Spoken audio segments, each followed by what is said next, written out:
الحمد لله وحده والصلاة والسلام على من لا نبي بعده. قال الله تعالى في كتابه العظيم: أعوذ بالله من الشيطان الرجيم، بسم الله الرحمن الرحيم، إن الدين عند الله الإسلام. وقال تعالى: ومن يبتغي غير الإسلام دينا فلن يقبل منه. آج کے اس اجلاس کے باوقار صدر، معزز علماء کرام، دینی بھائیوں اور بزرگوں، نوجوان ساتھیوں، عزیز بچوں اور پردے میں بیٹھی میری باتوں کو سن رہی پیاری ماں اور بہنوں، آج کا یہ اجلاس انجمن اہل سنت والجماعت ممبئی کی طرف سے منعقد ہو رہا ہے، اور جیسا کہ حضرت مولانا مفتی سعید الرحمان صاحب نے بتایا کہ اس انجمن کے اس سفر کا یہ 7واں سال ہے، اور آپ نے بڑے بڑوں سے اس میدان میں خطاب سنا اور الحمدللہ آپ نے اس سے بھرپور استفادہ کیا ہے۔ ابھی مولانا نے اس انجمن کا مقصد بتاتے ہوئے فرمایا کہ اس کا مقصد سنت کی حفاظت اور عظمت صحابہ کا تحفظ ہے۔ میرے بھائیوں، شریعت اسی کا نام ہے۔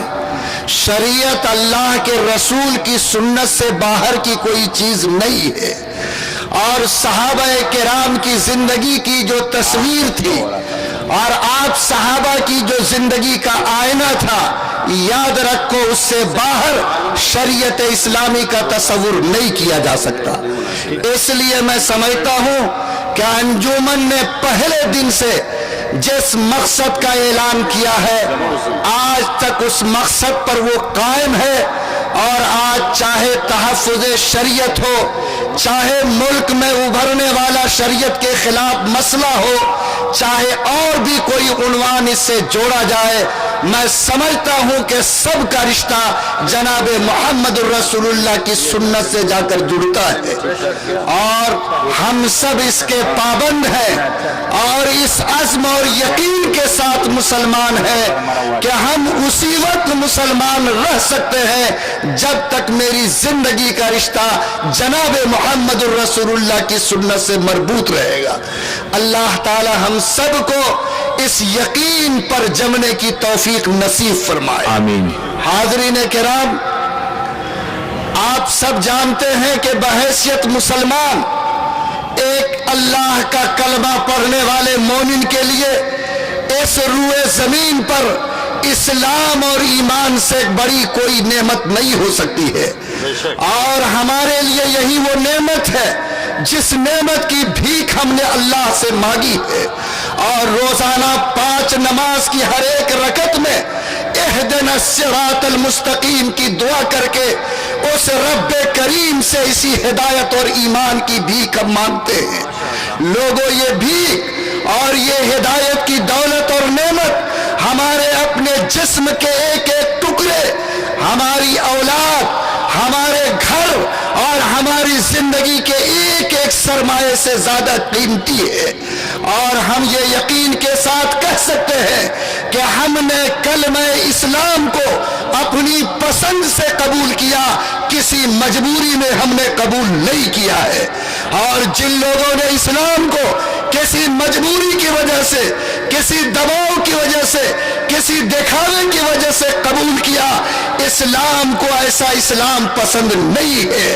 ایسے لوگوں کے لیے ہزاروں راستے کھلے ہیں، وہ ان راستوں اور ڈگر کو پکڑ کے ایمان سے اپنا رشتہ توڑ لے، لیکن اسلام کی بدنامی کا ذریعہ اس زمین پر نہ بنے۔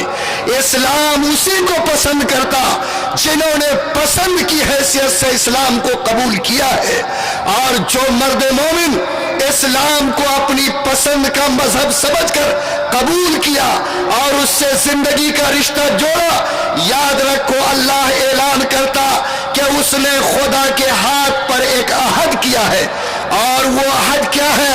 ان اللہ اشترى من المؤمنین أنفسهم وأموالهم بأن لهم الجنة کہ جس نے کلمہ لا الہ پڑھا، اسلام کی چوکھٹ پہ اپنی گردن کو جھکایا، اس نے گویا اللہ کے ساتھ معاہدہ کیا کہ اے رب کریم ہم اپنی گردن تیری چوکھٹ پہ ڈالتے ہیں، اپنی زندگی کا سرمایہ تیرے قدموں پہ رکھتے ہیں، اور اس بات کا اعلان کرتے ہیں کہ ہمیں صرف تیری پیاری جنت چاہیے، ہم سب کچھ قربان دے سکتے ہیں لیکن تیری جنت کا سودا کسی قیمت پر نہیں کر سکتے ہیں۔ لوگوں، جو مرد مومن اپنی جان کو تج کر، اپنے سرمایہ کو اسلام کی قدموں پہ ڈال کر اس نے اللہ سے جنت کا سودا کیا، آپ ایمانداری سے بتاؤ کہ اگر زندگی کے کسی مرحلے میں اس مرد مومن کے سامنے اس اسلام کے تحفظ کا، اس کے دولت ہدایت کے تحفظ کا، اس کے ایمان کے سرمایہ کا تحفظ کا سوال پیدا ہوگا تو کیا اس جنت کی حفاظت کے لیے اللہ کے سامنے اپنے آپ کو ایک سچا مومن ثابت کرنے کے لیے اور جناب محمد الرسول اللہ کا سچا پیروکار کہلانے کے لیے کیا زندگی کی ہر سرمایہ کو وہ اللہ اور دین کے نام پہ قربان کر سکتا ہے یا نہیں کر سکتا؟ ارے کر سکتا ہے کہ نہیں کر سکتا؟ آج ایمانداری سے بتائیے کہ ہم اسی عزم کو لے کر اس میدان میں جمع ہوئے اور اللہ کے سامنے رات کے اس پہر میں اس وعدے کو دہراتے ہیں کہ اے رب کریم ہم تھوڑی دیر کے لیے اس وعدے کو بھولے ضرور تھے لیکن اس وعدے سے مکرے نہیں ہیں۔ اے اللہ ہم اس کا اعلان کرتے ہیں کہ یہ دین اور ایمان ہمیں زندگی کے ایک ایک قطرے خون سے زیادہ عزیز ہے۔ اے اللہ زندگی کی ایک ایک دولت سے زیادہ پیاری ہے۔ اے رب کریم ہم جس وقت ضرورت ہوگی اور جیسی پکار بلند ہوگی ہم سب کچھ قربان کر سکتے ہیں لیکن جنت کو اپنے ہاتھ سے جانے نہیں دیں گے، شریعت کو اپنے ہاتھ سے نہیں چھوڑیں گے اور ایمان جیسی عظیم دولت پر کبھی کوئی حرف آنے نہیں دیں گے۔ بولیے انشاءاللہ ہم تیار ہے کہ نہیں؟ اللہ ہم سب کو مضبوط جذبہ نصیب کرے۔ لوگوں، یہ وہی ایمان ہے جس کے لیے ہمارے پیغمبر نے اپنے پیٹ پر پتھر باندھے تھے، یہ وہی ایمان کی دولت ہے جس کے لیے شیب ابی طالب میں زبان مبارک نے یاد رکھو پتے چبائے تھے، یہ وہی ایمان اور دین ہے جس کے لیے اللہ کے پیغمبر نے اپنے گھر کو تیاگ دیا تھا، یہ وہی ایمان کی دولت ہے جس کے لیے سمیہ جیسی خاتون نے اپنے سینے پر برچھے کھائے تھے، یہ وہی ایمان کی دولت ہے جس کے لیے ہزاروں نہیں لاکھوں مردان حق نے اللہ کے راہ میں جام شہادت نوش کیا ہے، یہ وہی دین حق ہے جس کے لیے اس قوم نے ہزاروں بیویوں کے سہاگ کو لٹایا ہے، یہ وہی دین ہے جس کے لیے مردان حق نے اپنے لاکھوں نوجوانوں کی قربانی زمین پر قبول کی ہے لیکن سب کچھ برداشت کیا لیکن ایمان کے سرمایہ کو اپنے ہاتھ سے جانے نہیں دیا۔ اگر یہ سچ ہے اور یہ میری تاریخ ہے تو کیا اگر آج کے حالات میں ہمارے سامنے شریعت کے تحفظ کا سوال پیدا ہو تو کیا اسی طرح اپنے سارے سرمایہ حیات کو اپنے ہتھیلی پر رکھ کر بولو انشاءاللہ ہم شریعت کی تحفظ کے لیے تیار رہیں گے کہ نہیں رہیں گے؟ اور میرے بھائی، شریعت کے تحفظ کا مسئلہ یہ نہیں کہ کوئی قرآن پاک کی آیت کو ہم سے چھینے، شریعت کا مسئلہ یہ نہیں کہ کوئی مسجد کے مینارے کو توڑے، شریعت کا سوال یہ نہیں کہ کوئی قرآن کی آیت کو اس کے پڑھنے سے نکالے۔ دنیا میں جو مسلمان ایمان کے ساتھ اور قرآن کے ساتھ جیتا ہے اس کے لیے فرض تو بڑی بات ہے، واجب تو بہت بڑی چیز ہے، سنت کا مقام تو بہت اونچا ہے، وہ تو اس شان کے ساتھ جینا چاہتا کہ کسی رسول اللہ کے مستحب کے اوپر بھی وہ کسی کی انگلی کو برداشت نہیں کر سکتا ہے، اور ہم جیئیں گے تو قرآن پاک کی صرف آیت باتوں نہیں بلکہ اس کے نقطے کے ساتھ جئیں گے۔ اور میرا یہ فیصلہ ہے کہ جس طرح مچھلی بغیر پانی کے زندہ نہیں رہ سکتی، ویسے ہی کوئی مرد مومن اپنے ایمان اور قرآن کے بغیر زندگی کو قبول نہیں کر سکتا ہے۔ اور جس دن یہ شعور اور یہ جذبہ اسلامی اور جذبہ ایمانی آپ کے زندگی میں آئے گا، ہمارے لیے تحفظ شریعت کا کام آسان ہوگا۔ آپ کہیں گے یہ جوش کی بات ہے اور ہمارا ایمان اتنا طاقتور بنایا جائے کہ ہم اپنے شریعت کی حفاظت کریں۔ آپ ایمانداری سے بتائیے کہ جس سیدنا ابوبکر صدیق نے، جس عمر فاروق نے، جس عثمان غنی نے، جس علی مرتضیٰ نے اس جناب رسول اللہ صلی اللہ علیہ وسلم کے سائے میں اس دین اور شریعت کو سیکھا تھا، کیا ان کے سینے میں اپنے دین اور ایمان کی حفاظت کا یہی جذبہ تھا یا نہیں تھا؟ لوگوں، تاریخ کا وہ دن یاد کرو جب جناب رسول اللہ نے پردہ فرمایا۔ سیدنا ابوبکر صدیق خلافت پہ اللہ تعالیٰ نے خلافت کا تاج ان کو پہنایا۔ حضرت ابوبکر صدیق خلیفہ ہے اور اپنے معمول کے کام کو شروع کر چکے ہیں۔ ایک شخص آپ کے سامنے آتا ہے اور کہتا ہے کہ سیدنا ابوبکر صدیق، اے خلیفۃ المسلمین، ہم جب زکوٰۃ کی وصولی کرنے کے لیے گئے تو جب جناب رسول اللہ صلی اللہ علیہ وسلم کے زمانے میں جاتے تھے تو لوگ زکوٰۃ میں بکریاں دیتے تھے تو اس کے ساتھ رسیاں بھی دیتے تھے، لیکن آپ کی خلافت کے زمانے میں جب میں نے زکوٰۃ کی وصولی کا سفر کیا تو لوگوں نے بکریاں تو دی ہے لیکن رسیوں کا دینا بند کر دیا۔ سیدنا ابوبکر صدیق نے اس آنے والے شخص کے جملے کو سنا اور آپ کا چہرے مبارک غصے سے لال ہو گیا۔ کہا کہ انہوں نے رسیاں روک لی، کہا کہ روک لی۔ سیدنا ابوبکر صدیق نے کہا کہ ایسے لوگوں سے میں اس وقت تک لڑوں گا جب تک کہ وہ اللہ کے رسول کے زمانے کے مطابق بکریوں کے ساتھ رسیاں بھی دینا شروع نہ کر دے۔ سیدنا عمر فاروق کو خبر ہوئی، دوڑے ہوئے آئے، اپنی چادر گھسیٹتے ہوئے حاضر ہوئے اور جناب سیدنا ابوبکر صدیق سے کہا، اے خلیفۃ المسلمین، آپ تو اللہ کے رسول کے زمانے میں بڑے نرم دل تھے، لیکن آج آپ کا یہ فیصلہ تو بڑا سخت ہے کہ معمولی رسی نہیں دینے پر آپ نے ان سے لڑنے کا اور اس وقت تک لڑنے کا فیصلہ کیا جب تک کہ وہ رسیاں دینا شروع نہ کر دے۔ سیدنا ابوبکر صدیق نے کہا کہ عمر، تم بھی تو اللہ کے رسول کے زمانے میں بڑے مضبوط تھے، لیکن آپ کے جانے کے بعد اتنا کمزور کیسے پڑ گئے؟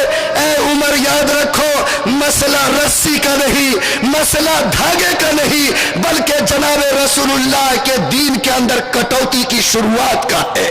اور جن لوگوں نے آج رسیاں روکی ہے، یاد رکھو اگر اس راستے کو بند نہیں کیا گیا، اس سوراخ پہ اگر بند نہیں ڈالا گیا تو کل وہ لوگ بکریوں اور زکوٰۃ کا انکار کریں گے۔ اس لیے عمر، یہ ابوبکر اس بات کو طے کر چکا کہ یا تو رسول اللہ کا دین زندہ رہے گا یا ابوبکر صدیق زندہ رہے گا، اس کے علاوہ کوئی راستہ ابوبکر صدیق کے لیے قابل قبول نہیں ہے۔ اے لوگوں، بتاؤ، کیا اس بوڑھے جسم میں جس کے ہاتھ کی جھرری لٹک گئی تھی، کمر جھکی ہوئی تھی، 60 سے زیادہ عمر چھو چکی تھی، لیکن جس نبی کی شریعت کی محبت ان کے رواں رواں میں پیوست تھی، جب اللہ کے رسول کی شریعت کا سوال پیدا ہوا تو بولو اس بوڑھے جسم کے اندر جوان کے خون نے گردش کیا کہ نہیں کیا؟ آج ہم سے کوئی قرآن کی آیت مانگے، آج ہم سے کوئی سنت کا ایک جملہ مانگے اور اس بات کو آسانی سے ہم قبول کر لیں کہ مسئلہ تو ایک جملے اور ایک آیت کا ہے، جس طرح سیدنا ابوبکر صدیق نے برملا اعلان کیا کہ ایک معمولی دھاگے کی کٹوتی رسول اللہ کے دین میں برداشت نہیں ہوگی۔ بولو مومنو، اگر اسی صدیق سے میرا رشتہ ملتا ہے تو کیا آج کی تاریخ میں شریعت کے تحفظ کے لیے ہم سب کا یہی اعلان ہوگا کہ نہیں ہوگا؟ اور میں آپ سب سے کہتا ہوں کہ اس بوڑھے کے اس جملے کو یاد کیجئے جو اسی موقع پر سیدنا ابوبکر صدیق رضی اللہ تعالیٰ عنہ نے کہا تھا۔ وہ جملہ اس قابل ہے کہ سونے کی روشنائی سے اس کو لکھا جائے اور ہر دل پر اس کو نوٹ کیا جائے اور اسی جملے کی برکت سے میرے لیے شریعت کے تحفظ کا کام آسان ہوگا.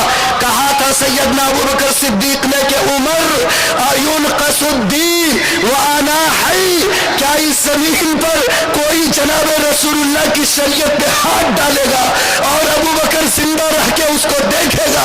ایسا کبھی ابوبکر کے لیے قابل قبول نہیں ہو سکتا. آپ بھی کہیے اینقص الدین وانا حی، کیا کوئی شخص دین محمد سے کھلواڑ کرے گا؟ کیا قرآنی آیت پر کوئی انگلی ڈالے گا؟ کوئی آیت قرآنی ہم سے چھیننے کی جرات کرے گا اور ہم اس کو برداشت کریں گے؟ نہیں. اگر 65 سالہ ابوبکر اپنے نبی کی شریعت کی حفاظت کے لیے بے چین ہو سکتا ہے تو اس قوم کا ایک ایک بچہ، ایک ایک جوان، ایک ایک عورت اور ابوبکر کی مثال رکھنے والا ایک ایک بوڑھا مچل کر کہے گا کہ ہم سب کچھ کھو سکتے ہیں لیکن سیدنا ابوبکر صدیق کی طرح جناب رسول اللہ صلی اللہ علیہ وسلم کے دین میں کٹوتی برداشت نہیں کر سکتے. انشاءاللہ کریں گے ہم لوگ. اور ان سے کہیے کہ توحید کی امانت سینوں میں ہے، آسان ہی مٹانا نام و نشاں ہمارا. باطل سے دبنے والے اے آسمان نہیں ہم 100 بار کر چکا ہے تو انتہا ہمارا. اگر آپ کا یہ جلوہ رہا تو میں یقین کے ساتھ کہتا ہوں کہ اللہ تعالیٰ آپ کے قدموں کی برکت سے، آپ کے دست و بازو کے برکت سے اس زمین پر شریعت کو تحفظ عطا کرے گا. آج شریعت کے تحفظ کا سوال پیدا ہوا ہے. کیا مطلب؟ شریعت اندیشے میں ہے، شریعت خطرے میں ہے؟ ہاں، شریعت پہ حملہ شروع کیا گیا ہے، شریعت پہ ہاتھ ڈالنے کی کوشش کی گئی ہے. آج منصوبہ بند طریقے پر آج اس شریعت کو ہمارے ہاتھ سے چھینکنے کا ناپاک منصوبہ بنا ہے. لیکن کیا شریعت پہ خطرہ ایک طرفہ ہے؟ لوگوں نہیں، آج شریعت پہ خطرہ دو طرفہ ہے.